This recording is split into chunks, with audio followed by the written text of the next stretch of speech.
Boa tarde, meus queridos ouvintes. É com alegria que recebemos você aqui na Rádio JC Guaçucê.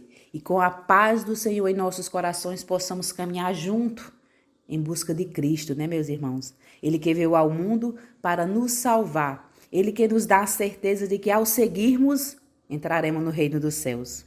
Só precisamos, meus irmãos, aceitar Jesus Cristo como caminho, escutar sua voz, que está sempre a nos indicar o caminho. E encontraremos as respostas para tudo o que precisamos na nossa vida. Estaremos também encontrando o caminho lendo a Bíblia. Estamos no mês de setembro, mês da Bíblia, e que possamos tirar aí um tempinho na nossa vida, no nosso dia, para meditar essa palavra de Deus. Ele que nos sustenta e que nos levanta todos os dias, né? Só precisamos estar perto de Cristo para assim encontrarmos o caminho da luz, né, meus irmãos? Eu sou a Márcia Cândido e junto com o José Rodrigues ficaremos até às 15 horas em mais um programa católico Conhecendo a Igreja. Hoje, meus irmãos, é 10 de setembro de 2022 e o programa Conhecendo a Igreja traz como tema hoje a Igreja Católica e a Bíblia. Estamos no mês da Bíblia, né, meus irmãos? Invoquemos então a Santíssima Trindade para permanecer conosco. Em nome do Pai, do Filho e do Espírito Santo. Amém. Vinde, Espírito Santo, enchei os corações dos vossos fiéis e acendei neles o fogo do vosso amor. Enviai, Senhor, o vosso Espírito, e tudo será criado, e renovareis a face da terra. Oremos. Ó Deus que instruíste os corações dos vossos fiéis com as luzes do Espírito Santo, fazei que apreciemos retamente todas as coisas segundo o mesmo Espírito e gozemos sempre de suas divinas consolações, por Jesus Cristo, nosso Senhor. Amém. Vocês ficarão agora com José Rodrigues, dando continuidade ao programa. Boa tarde, José. Boa tarde, Márcia. Boa tarde, amados irmãos e ouvintes da JC Rádio Guaçucê. Eu sou José Rodrigues e este é o programa Conhecendo a Igreja, que tem como tema a Igreja Católica e a Bíblia. Como base para o programa de hoje, o Catecismo da Igreja Católica e textos retirados do site da editora Cleofas. Como todos nós sabemos, estamos no mês de setembro, mês da Bíblia, mês em que a Igreja dedica tempo a mais a incentivar a nós, cristãos leigos, a ler mais a Sagrada Escritura, a Palavra de Deus, o seu testamento. E por isso nós vamos falar um pouco mais sobre a Bíblia, né, neste mês. Desde já peço a todos os nossos irmãos e ouvintes que, se tem alguma dúvida sobre algum tema, possa estar sugerindo-a por meio das mensagens. E nós lemos todas as mensagens que vocês nos enviam, que por sinal são elas que nos dão força para continuar este programa. Então vamos lá, meus amados irmãos, o que nos diz o Catecismo da Igreja Católica sobre a Sagrada Escritura. O Catecismo da Igreja Católica, no seu parágrafo 120, tem como tema o cânon das Escrituras. Foi a tradição apostólica que fez a Igreja discernir que escritos deviam ser enumerados na lista dos livros sagrados. Esta lista completa é denominada Cânon das Escrituras. Ela comporta 46 livros, 45 se contarmos Jeremias e Lamentações juntos, escritos para o Antigo Testamento, e 27 para o Novo Testamento. Parágrafo 121. O Antigo Testamento. O Antigo Testamento é uma parte indispensável da Sagrada Escritura. Seus livros são divinamente inspirados e conservam um valor permanente, pois a antiga aliança nunca foi revogada. Parágrafo 122. Com efeito, a economia do Antigo Testamento estava ordenada principalmente para preparar a vinda de Cristo, Redentor de todos, embora contenham também coisas imperfeitas e transitórias. Os livros do Antigo Testamento dão testemunho de toda a divina pedagogia do amor salvífico de Deus. Neles encontram-se sublimes ensinamentos acerca de Deus e uma salutar sabedoria concernente à vida do homem, bem como admiráveis tesouros de preces nestes livros. Enfim, está latente o mistério de nossa salvação. 123. Os cristãos veneram o Antigo Testamento como verdadeira palavra de Deus. A Igreja sempre rechaçou vigorosamente a ideia de rejeitar o Antigo Testamento sob o pretexto de que o Novo teria feito caducar, que é a heresia do marcionismo. Então, meus amados irmãos, nós vemos que a Sagrada Escritura é composta por 73 livros, ou 72, se contarmos Jeremias e Lamentações juntos. E o Antigo Testamento é inseparável, é indispensável da Sagrada Escritura. Ou seja, nós lemos o Antigo Testamento à luz do Novo Testamento, à luz de Cristo. E o que nos fala sobre o Novo Testamento? No seu parágrafo 124, vai nos dizer o Catecismo: a palavra de Deus, que é força de Deus para a salvação de todo crente, é apresentada e manifesta seu vigor de modo eminente nos escritos do Novo Testamento. Estes escritos fornecem-nos a verdade definitiva da revelação divina. Seu objeto central é Jesus Cristo, o Filho de Deus encarnado. Seus atos, ensinamentos, paixão e glorificação, assim como os inícios de sua Igreja, sob a ação do Espírito Santo. Parágrafo 125. Os Evangelhos são o coração de todas as Escrituras, uma vez que constituem o principal testemunho da vida e da doutrina do Verbo encarnado, nosso Salvador. Parágrafo 126. Na formação dos Evangelhos podemos distinguir 3 etapas. Primeira, a vida e o ensinamento de Jesus.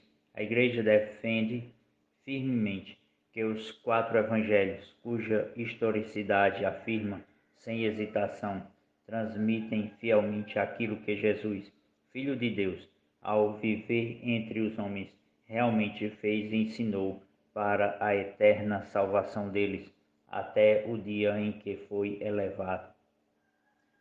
Segundo, a tradição oral, o que o Senhor dissera e fizera aos apóstolos após a ascensão do Senhor, transmitiram aos ouvintes com aquela compreensão mais plena de que gozavam, instruídos que foram pelos gloriosos acontecimentos de Cristo e esclarecidos pela luz do Espírito de verdade. Terceiro, os evangelhos escritos. Os autores sagrados escreveram os 4 evangelhos, escolhendo certas coisas das muitas transmitidas ou oralmente, ou já por escrito, fazendo síntese de outras, ou explanando-as com vistas à situação das igrejas, conservando, enfim, a forma de pregação sempre de maneira a transmitir-nos a respeito de Jesus coisas verdadeiras e sinceras. Parágrafo 127. O Evangelho quadriforme ocupa na Igreja um lugar único, como atestam a veneração que lhe tributa a liturgia e o atrativo incomparável que desde sempre tem exercido sobre os santos. Não existe nenhuma doutrina que seja melhor, mais preciosa e mais esplêndida que o texto do Evangelho. Vede e retende o que nosso Senhor e Mestre Cristo ensinou com suas palavras e realizou com seus atos. É, acima de tudo, o Evangelho que me ocupa durante as minhas orações. Nele encontro tudo o que é necessário para a minha pobre alma. Descubro nele sempre novas luzes, sentidos escondidos e misteriosos. Então, meus amados irmãos, nós vemos aqui que foi a tradição oral. No início, Jesus não escreveu nada, Jesus apenas falou, ensinou pelo que os judeus eram capazes de entender. Naquele tempo, poucos sabiam escrever. Então, Jesus ensinou oralmente. Então, é essa tradição, e aqui que já faz cair por terra a heresia de achar que só a Escritura é a palavra de Deus. Então, a Escritura é parte integral, forte, viva da palavra de Deus. Mas a tradição recebida dos apóstolos, ou seja, aquela transmitida oral, a luz do Espírito Santo foi o que fez a igreja discernir quais livros eram inspirados por Deus e assim deveriam estar no cânon, né?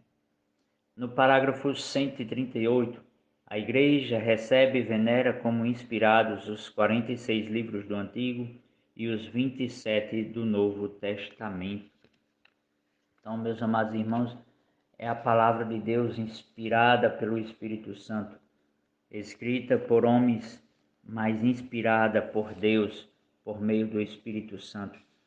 E é esta palavra que a igreja foi discernindo ao longo dos tempos quais deveriam estar na Sagrada Escritura, quais livros eram inspirados. Então não foi da noite para o dia.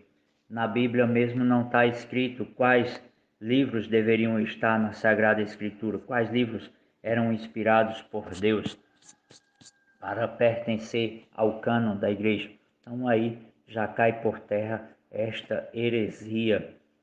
Então, meus amados irmãos, se não fosse a Igreja Católica, não existiria a Bíblia como a temos hoje, com os 72 livros canônicos, isto é, inspirados pelo Espírito Santo. E aqui eu volto a repetir, 72 se contar juntos Jeremias e Lamentações. Se contar separados, são 73 livros. Então foi a tradição apostólica que fez a igreja discernir que escritos deviam ser enumerados na lista dos livros sagrados. Dei Verbum, parágrafo 8. Portanto, sem a tradição da igreja não teríamos a Bíblia. Santo Agostinho dizia: eu não acreditaria no Evangelho se a isso não me levasse a autoridade da igreja. Catecismo da Igreja Católica, no seu parágrafo 119. Então, por que a Bíblia Católica é diferente da protestante? Então, esta tem apenas 66 livros, porque Lutero e principalmente os seus seguidores rejeitaram os livros de Tobias, Judite, Sabedoria, Baruque, Eclesiástico ou Sirácida e 1º e 2º Macabeus, além de Esté e Daniel. Então, eles rejeitaram esses livros. Vamos lá. No ano 100, o sínodo de Jâmia. Então vamos voltar aos sínodos. O sínodo de Jâmia. Que foi que aconteceu nesse sínodo? Então eles foram discernir quais livros deveriam pertencer à tradição dos judeus. Ou seja, eles vão rejeitar aqui aqueles livros que não foram escritos em Jerusalém. Então vamos lá. Primeiro, deveria ter sido escrito na Terra Santa. Segundo, escrito somente em hebraico, nem aramaico e nem grego. Então, terceiro, escrito antes de Esdras. Ou seja, Esdras foi no tempo de 455 a 428 a.C. E quarto, sem contradição com a Torá ou lei de Moisés. Então aqui os judeus, para diferenciar dos cristãos que já ensinavam pela versão dos 70, eles rejeitaram esses livros com propósito simplesmente nacionalista. Eles não procuraram ver se eram inspirados por Deus, mas por critérios nacionalistas, como nós vemos aqui, que deveria ter sido escrito na Terra Santa, escrito apenas em hebraico. E nós sabemos que a Sagrada Escritura ela é escrita nesses 3 idiomas, hebraico, aramaico e grego. né, e escrito antes de Esdras e sem estar em contradição com a Torá ou lei de Moisés. Então, a versão dos 70 de Alexandria, 200 anos antes de Cristo, incluiu os livros que os judeus de Jâmia, por critérios nacionalistas, rejeitaram. Havia então, no início do cristianismo, duas Bíblias judaicas, uma da Palestina, ou seja, restrita, esta definida por critérios nacionalistas, e a de Alexandrina, completa, versão dos 70, ou seja, foi quando reuniram-se 70 sábios para traduzir a Sagrada Escritura, né, do hebraico para o grego. Então, os apóstolos e evangelistas optaram pela Bíblia completa dos 70, considerando canônicos os livros rejeitados em Jâmia. Das 350 citações do Antigo Testamento que há no Novo, 300 são tiradas da versão dos 70, o que mostra o uso da Bíblia completa pelos apóstolos. Ou seja, uma grande parte, já de 350, 300 são retiradas da versão dos 70, fazendo assim, revelando assim para nós que a versão completa, com os 46 livros do Antigo Testamento, deveriam ser composta a Sagrada Escritura, deveriam compor a Sagrada Escritura. Verificamos também que nos livros do Novo Testamento há citações dos livros que os judeus nacionalistas na Palestina rejeitaram. Por exemplo, em Romanos capítulo 1, versículos de 12 a 32, se refere à sabedoria, do livro de Sabedorias, do capítulo 13, versículos de 1 a 9. Em Romanos 13, 1, também vai se fazer referência ao livro de Sabedorias, no capítulo 6, versículo 3. Mateus 27, 43, vai se referir ao livro de Sabedorias, capítulo 2, versículos 13 e 18. Então, livro de Tiago, a carta de São Tiago, Eclesiástico, está lá em Mateus. Mateus 11, 29 vai se referir, fazer referência ao livro de Eclesiástico. Hebreus 11, 34 vai fazer referência a 2 Macabeus, Apocalipse e Tobias. Então, são várias citações que nós vemos no Novo Testamento que vai relatar justamente a versão dos 70, esses livros rejeitados pelos evangélicos, né? E aí eles acabam caindo em contradição, porque no Novo Testamento tem lá essas citações fazendo referência a esses livros do Antigo Testamento que a Bíblia deles não tem.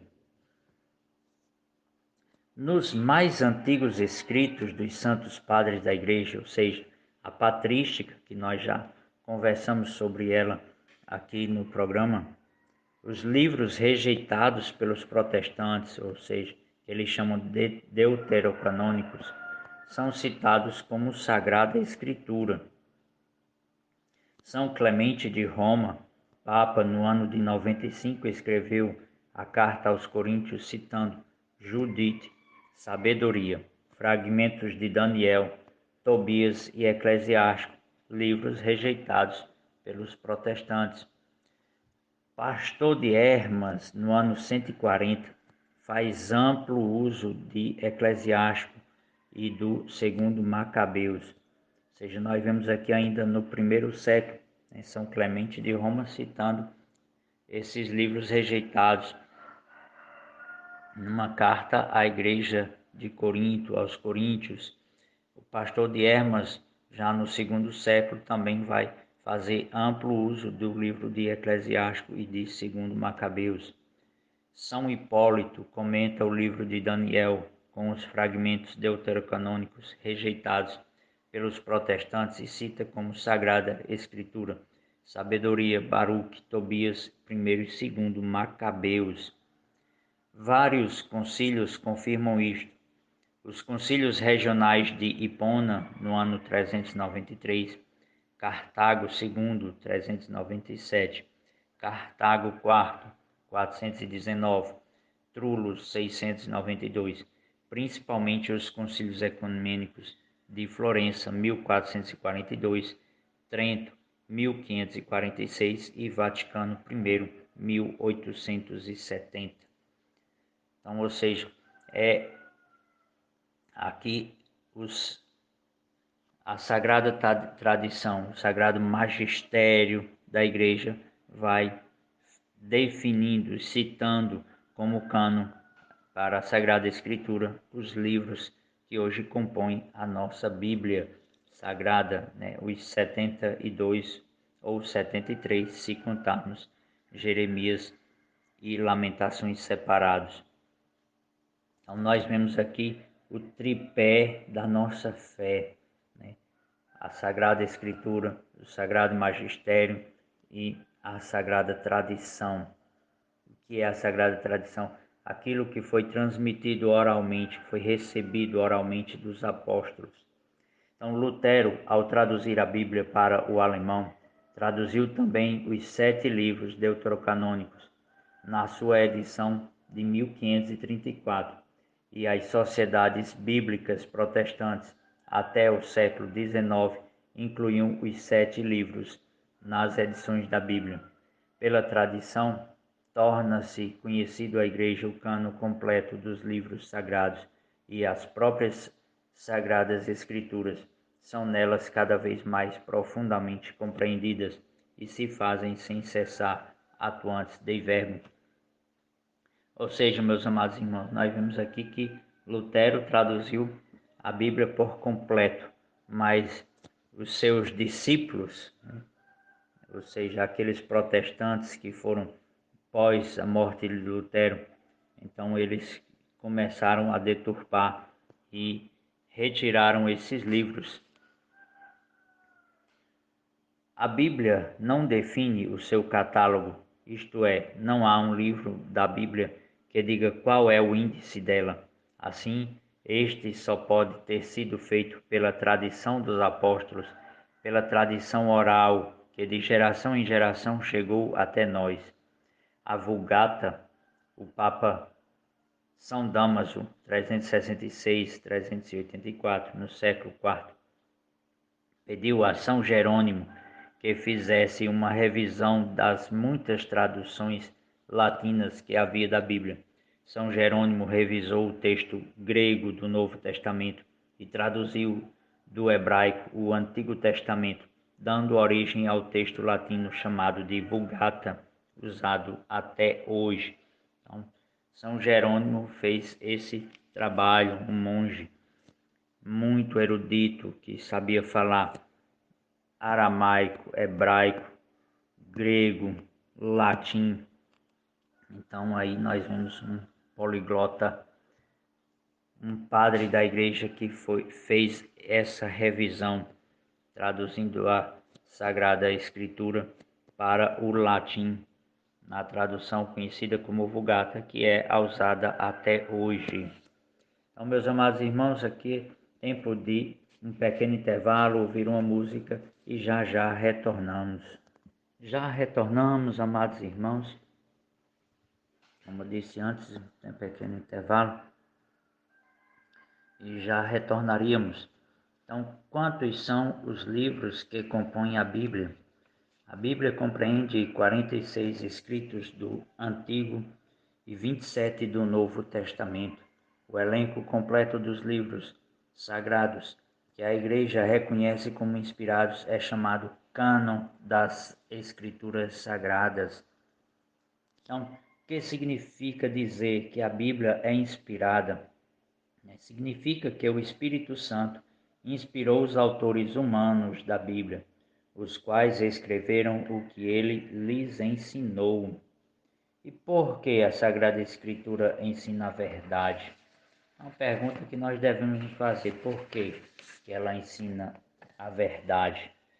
Porque o próprio Deus é o autor da Sagrada Escritura. não é, portanto, uma palavra escrita e muda, mas o Verbo encarnado e vivente. São Bernardo de Claraval é quem nos dá essa resposta. Então, qual a importância do Antigo Testamento para nós cristãos? Então, os cristãos veneram o Antigo Testamento como palavra verdadeira de Deus. Todos os seus livros são divinamente inspirados e conservam um valor perene, testemunham a divina pedagogia do amor salvífico de Deus. Foram escritos, sobretudo, para preparar o advento de Cristo, Salvador do universo. Então, qual a importância do Novo Testamento para os cristãos? Então, o Novo Testamento, cujo tema central é Jesus Cristo, nos comunica a verdade definitiva da revelação divina. Nele, os 4 evangelhos de Mateus, Marcos, Lucas e João, por serem o principal testemunho da vida e da doutrina de Jesus, constituem o coração de todas as sagradas Escrituras e ocupam um lugar único na Igreja. Então, meus amados irmãos, nós vemos aqui a importância de cada parte, seja do Antigo Testamento, seja do Novo Testamento, para a vida da igreja, para nós cristãos. Então, que unidade existe entre o Antigo e o Novo Testamento? A Escritura é uma, pois única é a palavra de Deus, único o projeto salvífico de Deus, única a inspiração divina de ambos os testamentos. O Antigo Testamento prepara o Novo e o Novo Testamento dá cumprimento ao Antigo. Os dois se iluminam mutuamente. Então, meus amados, o que isso quer dizer? Quer dizer que no Antigo Testamento Deus foi preparando um povo para que pudesse lhes enviar o seu Filho único para a salvação de toda a humanidade. Então nós vemos aí desde o chamado de Abraão, de Isaac e Jacó, os patriarcas, e a formação do povo de Israel, os ensinamentos de Deus acerca de toda a moral cristã, judaico-cristã. Então Deus vai preparando todo esse povo para, na plenitude dos tempos, enviar o seu Filho como Messias. Então nós vemos isso durante todo o Antigo Testamento, nos livros, seja de sabedoria, dos Salmos, que vai falar muito, Davi, principalmente, além de rei, é profeta e vai falar sobre a vinda do Messias, sobre o Messias. Nós vemos no livro de Isaías, nos profetas, então Isaías, Jeremias, que vai exaltar a figura de Deus Pai, que vai revelar a vinda do Messias, que vai anunciar a vinda do Messias, Nós vemos que Isaías vai dizer que uma virgem conceberá e dará à luz um filho, e lhe porá o nome de Deus conosco. E todos os profetas vão falar, vão denunciar o erro e vão corrigir a nação de Israel para que eles possam receber o Messias, o nosso Salvador. Então nós vemos aí a importância do Antigo Testamento, que vem nos ensinando, Deus vem corrigindo, vem falando como devemos agir por meio das suas leis, dos ensinamentos, dos mandamentos de Deus, dos 10 mandamentos da lei de Deus, como nós devemos proceder, Os 3 primeiros mandamentos vai falar da nossa relação com Deus e os demais da nossa relação um com o outro, O respeito aos pais, que vem acompanhado da promessa, honrar pai e mãe e terás longa vida. Então, meus amados irmãos, é toda esta sabedoria, todo este ensinamento do Antigo Testamento que o Novo Testamento vem dar cumprimento. Então, o Novo Testamento, que tem toda a Sagrada Escritura como central, que é Jesus Cristo, vem dar cumprimento. Então, os Atos dos Apóstolos, as cartas, vêm justamente falar dos problemas que acontecem na igreja, na vida em comunidade, né? Então, tudo nós vamos encontrar. Se nós estamos com dificuldade em administrar os nossos bens, a nossa casa, de educar os filhos, tudo está lá na Bíblia, falando sobre como lidar com o dinheiro, falando como educar os nossos filhos, a nossa relação com o nosso próximo. Então, tudo está na Bíblia, né? E nós só devemos buscar, ler, conhecer, né? Então, é chamado de testamento. Então, testamento é aquilo que o pai deixa para os filhos. Então, Deus nos deixou o testamento. E como é que nós vamos saber o que Deus nos deixou em testamento se nós não buscar conhecer, não buscar ler a Sagrada Escritura? Nós não vamos nem conhecer a Jesus, então como é que vamos amá-lo? Como é que nós vamos dar cumprimento à palavra de Deus se nós não conhecermos a Jesus, se nós não conhecermos as promessas que Deus tem para cada um de nós? Tudo isso está na Sagrada Escritura. Então, qual a função da Sagrada Escritura na vida da igreja? A Sagrada Escritura dá sustento e vigor à vida da igreja. É para os filhos firmeza na fé, alimento e fonte de vida espiritual. Então, aqui nós já vemos aqui a base. Então, ela é alimento. A palavra de Deus é alimento, é firmeza na fé, é fonte de vida espiritual. Então, não há como nós crescermos espiritualmente se nós não estivermos lendo, meditando a Sagrada Escritura, as promessas de Deus para cada um de nós. É a alma da teologia, é da pregação pastoral e da pregação pastoral. Ou seja, a Sagrada Escritura é a alma de toda a teologia, da pregação pastoral. Então, é ela que dá sentido à vida de pastor, do sacerdote. É ela que deve guiar o povo de Deus. Então, a alma de toda pregação deve ser a Sagrada Escritura, o que ela ensina, o que a igreja ensina por meio dela. Então, ela é, como diz o salmista, lâmpada para meus passos e luz para o meu caminho. Salmo 119, versículo 111. Então, a Sagrada Escritura é essa lâmpada para os meus passos, é luz para o meu caminho, porque quando você lê, quando você medita, dificilmente você vai dar um passo errado. Você vai tirar esse tempo para meditar na decisão que você precisa tomar para a sua vida. Por esta razão, a Igreja aconselha a leitura frequente da Sagrada Escritura, porque a ignorância das Escrituras é a ignorância de Cristo. São Jerônimo, no compêndio 21 a 24. Então, São Jerônimo vai dizer que a ignorância da Sagrada Escritura é a ignorância de Cristo. Então, não tem como conhecer a Jesus Cristo senão pelas Sagradas Escrituras.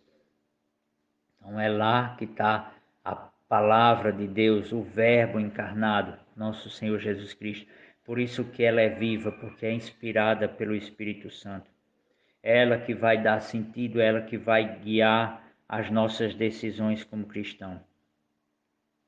É ela que vai fazer com que nós possamos discernir sobre o que é ruim, sobre o que é bom, sobre como agir perante temas como o aborto, né, como o comunismo, tudo isso que é condenado pela igreja, porque é condenado por Jesus, né, sobre práticas indevidas, né, e também sobre a praga dos nossos tempos, que é a teologia da libertação, que vem com uma heresia tremenda, esvaziando o Cristo Salvador, nosso Senhor, como Deus, e nos apresenta um Jesus revolucionário, esvaziando os milagres de Cristo. Digo isso por consciência própria, porque participei de formação onde o formador veio a falar diante dos sacerdotes do zonal em que eu participava da reunião, que os milagres de Jesus Cristo sobre a multiplicação dos pães não tinha sido multiplicado os pães, era simplesmente uma partilha, e os sacerdotes assistiam isso calados, né? E eu no dia da reunião levantei a mão e questionei se ele tinha fé. Ele disse: tenho fé. Depois fui direto nos sacerdotes e disse: como é que vocês, padres, trazem um formador desse que nega os milagres de Jesus, que nega a intercessão da Virgem Maria nas bodas de Caná?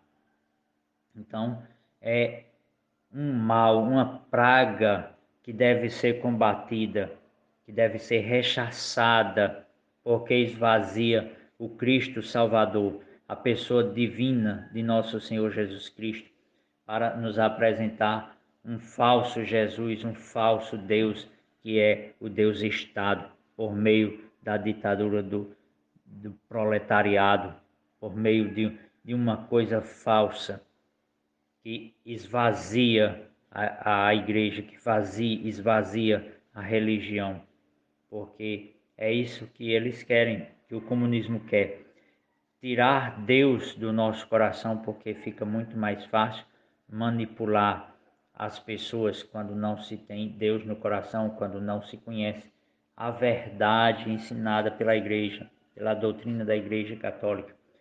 Por isso, meus amados irmãos, volto a repetir: quem ainda não tem, adquira o Catecismo da Igreja Católica, edição típica Vaticano, amarelinho, que foi composto no tempo de São João Paulo II e que ele veio a publicar, né? Tem também o Catecismo de São Pio X, que também não foi abolido, assim como o Antigo Testamento não foi abolido com o Novo. Então o Novo não veio, a nova aliança não veio abolir a antiga, né? Porque Deus é fiel à sua aliança.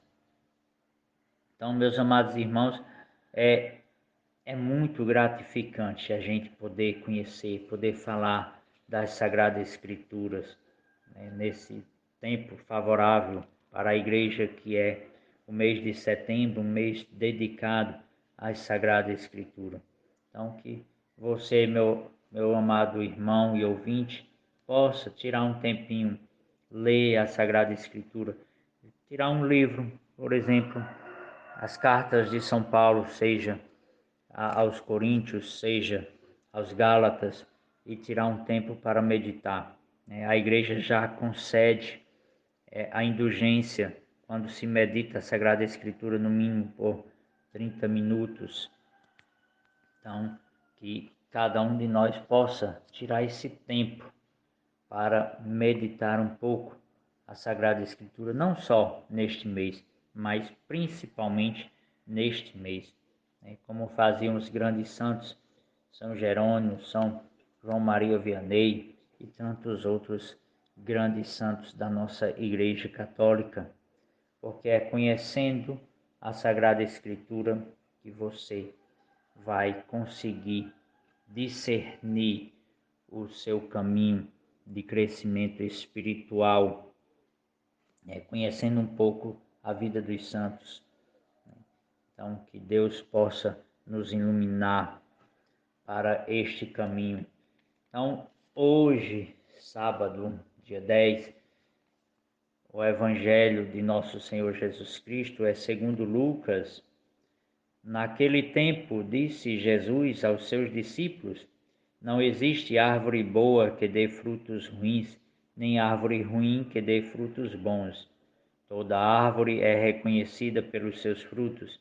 Não se colhem figos de espinheiros, nem uvas de plantas espinhosas. O homem bom tira coisas boas do bom tesouro do seu coração, mas o homem mau tira coisas más do seu mau tesouro, pois sua boca fala do que o coração está cheio. Por que me chamais Senhor, Senhor, mas não fazeis o que eu digo? Vou mostrar-vos com quem se parece todo aquele que vem a mim, ouve as minhas palavras e as põe em prática. É semelhante a um homem que construiu uma casa, cavou fundo e colocou o alicerce sobre a rocha. Veio a enchente, a torrente, deu contra a casa, mas não conseguiu derrubá-la, porque estava bem construída. Aquele, porém, que ouve e não põe em prática é semelhante a um homem que construiu uma casa no chão sem alicerce. A torrente deu contra a casa e ela imediatamente desabou, e foi grande a ruína dessa casa. Palavra da nossa salvação. Então, meus amados irmãos, nós vemos aqui Jesus a falar para nós como é que nós devemos agir. Então ele vai nos indagar: por que me chamais Senhor, Senhor, mas não fazeis o que eu digo? Então, meus amados irmãos, como saber o que Jesus diz, o que ele ensina, se nós não conhecermos a Sagrada Escritura? Então, e ele vai dizer que a árvore é conhecida pelos seus frutos. Não tem como uma árvore boa dar frutos ruins, e nem uma árvore ruim dar frutos bons. Nós vemos isso no comunismo. O comunismo só produziu morte ao longo dos anos por onde ele passou. Só morte, destruição, né? Matou mais do que o nazismo. Então não tem nada de bom que venha do comunismo.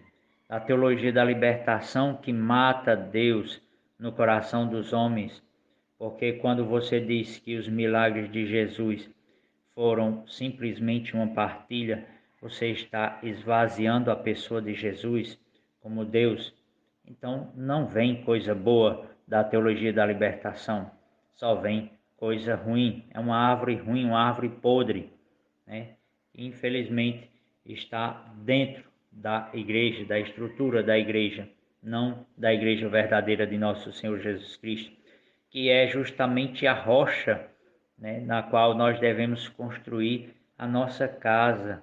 Jesus é essa rocha, né? Quando nós alicerçamos a nossa casa, a nossa vida, o nosso matrimônio, o ensinamento para os nossos filhos em Jesus Cristo, quando nós alicerçamos na palavra de nosso Senhor Jesus Cristo, pode vir a tempestade que vier, pode vir as tentações do mundo, né? O que o mundo, as facilidades que o mundo apresenta como coisa boa, mas que tem o fruto podre.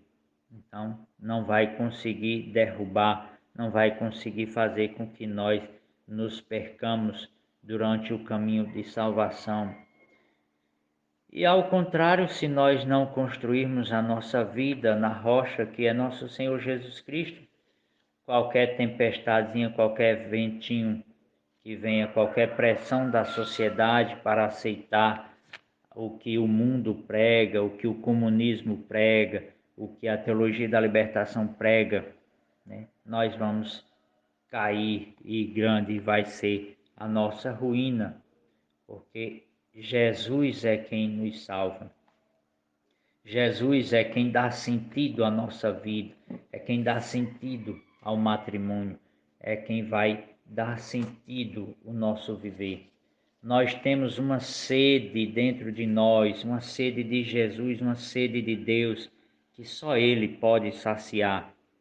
E é por isso que muitos países têm grandes índices de suicídio, como na Suíça, porque na Suíça tem tudo, né? Não tem índices altos de criminalidade, tem uma instabilidade financeira, mas quando falta Deus, não se tem sentido na vida. Então, meus amados irmãos, rezemos uma Ave Maria, pedindo a graça, o entendimento da Sagrada Escritura. também pela Igreja, pelo Papa Bento, pelo Papa Francisco, pelos nossos sacerdotes, pelos nossos bispos, para que possam alicerçar o ensinamento, a pregação na palavra de nosso Senhor Jesus Cristo, no ensinamento da Sagrada Escritura, que não venha a maquiar, não tenham medo do que a sociedade vem impondo, que denuncie os erros, seja o crime do aborto, seja outros erros de doutrina. Então rezemos esta Ave Maria, pedindo a intercessão de São Jerônimo, de São Padre Pio de Pietrelcina, por toda a Igreja, por todos nós. Ave Maria, cheia de graça, o Senhor é convosco, bendita sois vós entre as mulheres, bendito é o fruto do vosso ventre, Jesus. Santa Maria, Mãe de Deus, rogai por nós, pecadores, agora e na hora de nossa morte. Amém. Viva Cristo Rei, viva a Imaculada Conceição da Virgem Maria. Chegamos ao final do nosso programa e eu já deixo aqui o meu abraço de agradecimento por você que esteve conosco durante essa hora de programa. E que a gente possa, amanhã é domingo, é dia do Senhor, que a gente possa estar tirando o nosso momento. Deixa as coisas por fazer em casa, não tem problema nenhum. Se na sua cidade a missa é pela manhã, não tem problema. Deixa as coisas em casa, vamos deixar as coisas do mundo de lado e vamos procurar o caminho de Deus. Só Ele é a solução para todos os nossos problemas, meus irmãos. Eu ontem escutava uma jovem contando uma história que estava passando por momentos difíceis na vida, no trabalho. E ela disse que antes de dormir, ela pediu a Deus a solução para aquele problema que ela está passando nesse momento, né? Aquela dificuldade. E eu prestando atenção na resposta que ela falou. Ela disse que dormiu quando foi no outro dia que chegou no serviço, que ela trabalha com criança. E ela disse que estava lá sentada na sala de aula quando uma criança se aproximou-se dela e entregou a ela um terço. Olha que coisa linda, né? Aí a forma que Cristo faz para falar para cada um de nós, né?